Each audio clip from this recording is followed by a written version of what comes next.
Most people don't know this, but there's a Texas football team from a tiny town that went from almost nothing to absolute dominance. I'm talking about the Water Valley Wildcats. Water Valley, Texas, population barely over a couple hundred.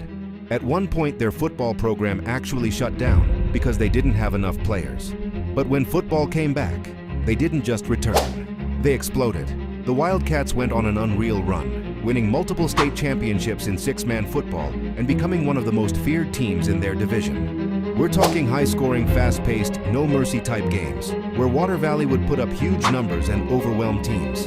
But the craziest part? This is a school so small that every single player matters. No depth, no backups like big schools. Just toughness, conditioning, and a system that turns small-town athletes into champions.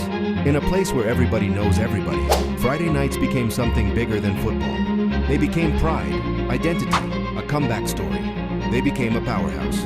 Follow for more.